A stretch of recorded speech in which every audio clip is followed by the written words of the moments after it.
Simon Mayo at Wentworth, Mark Kermode in Cannes. Live from James King's Palace of Earthly Delight. Alex Neve in East Dulwich says, having just seen the third instalment of this nauseating franchise, I can safely assure the listening public that there is not a single element that suggests to me that we won't be getting a full-on Kermodian-style rant of the century. Put away your eye patches, give up your rum bottles, turn your radios up to 11. It's going to be an absolute screamer. Mark, what did you think of the new Pirates movie? Well, I think it's important to say that one has to go into these things with an open mind. Yeah, okay? right. No, I know. But look, okay. So, I mean, historically, the first Pirates movie was absolute bilge. Wrong. And ended up... No, it was rubbish. And it ended up taking like $1 billion worldwide, which was really, really terrifying. The second one was kind of worse because it was longer and it was a holding pattern because it went on for like 150 minutes and nothing happened. I mean, a bunch of stuff happened, but nothing actually happened. Just a bunch of stuff happened. And then when it came out on DVD, and I said to everybody, you know, you should boycott this movie. If this stuff does well, it's your own fault. Then it came out on DVD, and I was told this terrifying fact that it was the fastest-selling DVD of all time. Somebody, it may even have been you, said that on the day that it was released, 1 in 5 DVDs that were sold was Pirates of the Caribbean 2. So, I had to go to Nice firstly, so I go to Nice to see, you know, in version original, and I'm really heartened because I get into the cinema, there's only 4 other people in the cinema. It's a 2 o'clock screening, okay, admittedly, it's an English screening in France, but there's quite a lot of English-speaking people in France. It was largely Americans in the 4, so you sit down, okay, think, okay, we're here for 168 minutes.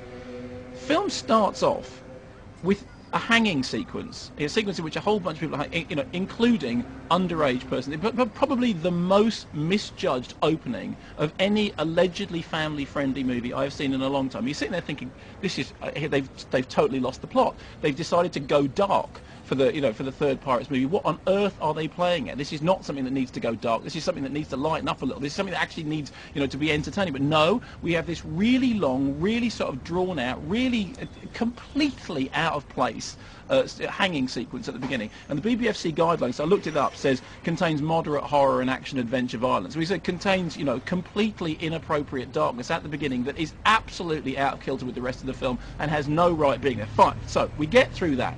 Then, after the opening sequence, the plot, or more precisely, the plots start. And if you remember any of the plot threads that were at the end of Pirates of the Caribbean 2, it's like, oh, well, somebody's got to go off and find a heart, somebody's got to find an island, somebody's got to get a treasure map, somebody's got to get a compass, somebody's got to sing a song, somebody's got to stand on their head and turn around 38 times. That, or Blundo Lander's got to go and find his dad for some reason that's not clear to anybody, but other than the fact that Stellan Skarsgård is clearly picking up the check and he's a great actor, so I'm happy that he's employed. So, it starts. And it goes on a little bit, and I'm thinking, I'm really dreading the moment that Johnny Depp's going to come on and do that Keith Richards impression that we all know wasn't funny the first time and really wasn't funny the second time. And here we go, he's going to do it the third time. And then the movie plods along with, you know, Keira Knightley and Orlando Bland and all the rest of it all happening, and no Johnny Depp.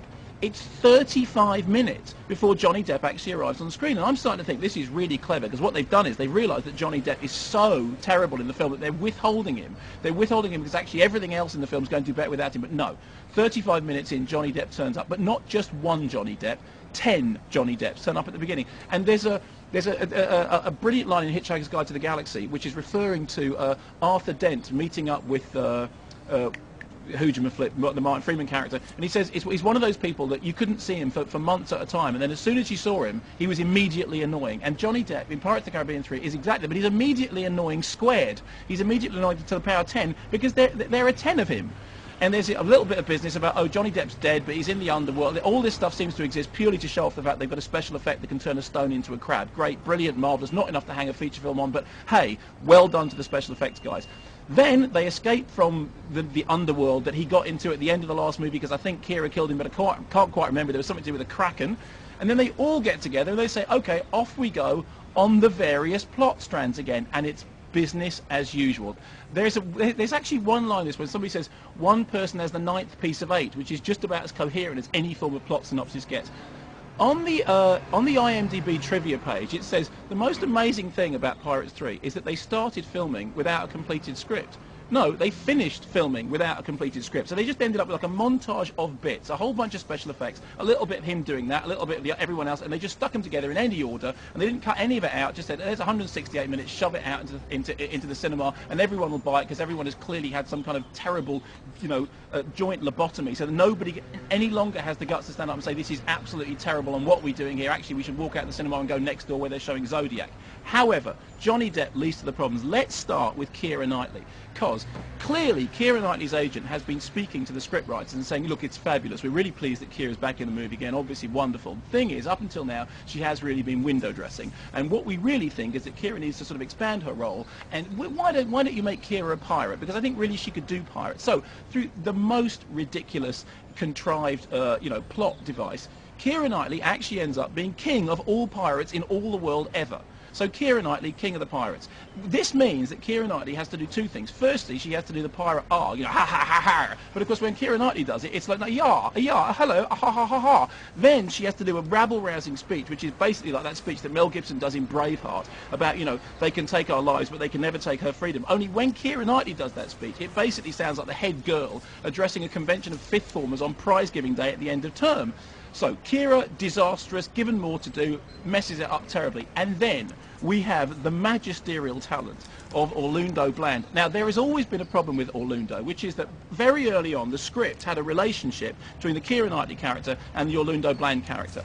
Nobody at that point realised that the minute you got Orlando Bland on screen, nobody would care what happened to him. He's so wet, he's so drippy, he's so completely ineffectual, nobody cares about him. So in the second one, there was this sort of attempt to make the Keira Knightley character somehow interested in the Johnny Depp character, because everybody else in the audience, other than me, was interested in the Johnny Depp character and kind of didn't care what happened to Orlando Bland. So this time, we have to, we have to take Orlando Bland, take some kind of interest in him. Now, he's acting this love interest against Keira Knightley. Now, Keira Knightley's acting has always been wooden. But this time, it is like a petrified forest of woodenness. I mean, you really feel like you could build a very nice piece of IKEA furniture out of her performance. It's that bad. And when she and Orlando Bland are on screen together, it's like watching two chairs mating. I mean, there's a scene in which they have to kiss, and it's literally, what is that? Is that a nest of tables? No! It's Orlando Bloom and Keira Knightley having sort of some red-hot, passionate embrace that is positively tiki. I mean, you feel like you need to get out the varnish and varnish it. So two central characters. Now, I'm going to give away a plot point now. If you're going to sit through Pirates of the Caribbean at World's End, and never was a film more accurately named, turn your ears away from the radio now, because there is a moment towards the end of this film in which it is contrived to have Keira Knightley can get married to Orlando Bloom, but she can only see him for one day in every 10 years. I'm sorry. If somebody made me that offer, I'd take it right now. If somebody said to me, if I marry Orlando Bloom, you won't have to see him again for another 10 years, and when you do, it's like, do you take this man? Yes, absolutely. I will take him right now. If I only have to see him one day every 10 years, sign me up, because I don't think I can stand another moment of sitting there in the cinema watching this dribblesome bore, waltz around like somebody out of a milk tray advert. I mean, how on earth has he become the prominent actor that he has? I mean, he killed Kingdom of Heaven stone dead, and in this he's actually got worse than before. And then we have the mighty Johnny Depp performance. So Johnny Depp started off doing this performance as basically Keith Richards, although actually he wasn't really doing Keith Richards as far as I can tell. He seemed to be doing David Bowie around the period of The Laughing Gnome. Everyone says, oh, it's a great impression of Keith Richards, but it didn't sound like David Bowie, hello, I'm the Pirate King, Jack Sparrow. That's not Keith Richards, that's David Bowie. But the big gag with Pirates of the Caribbean 3 is, guess what? Keith Richards is actually going to turn up.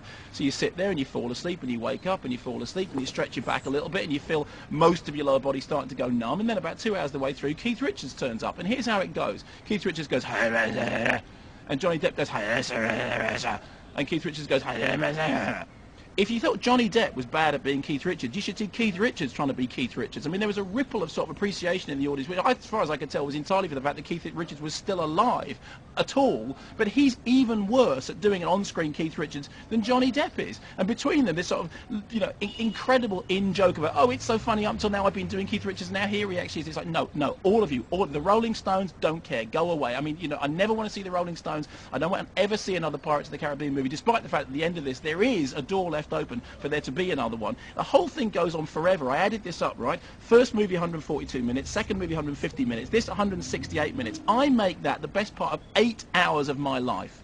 Stanley Kubrick went from the beginning of civilization to, the dawn of a new breed of human being in just over 2 hours. This has taken them 8 hours to get from point A to point A. It's enough. It has to stop now. And really, if you go, if you pay money to go and see Pirates of the Caribbean, it's your own fault, and you're bringing down the collapse of Western civilization. And I had it feeling in my waters that actually Gore Verbinski was going to pull it out of the bag and do something that would make me have to say I'm wrong. But you know what? I am so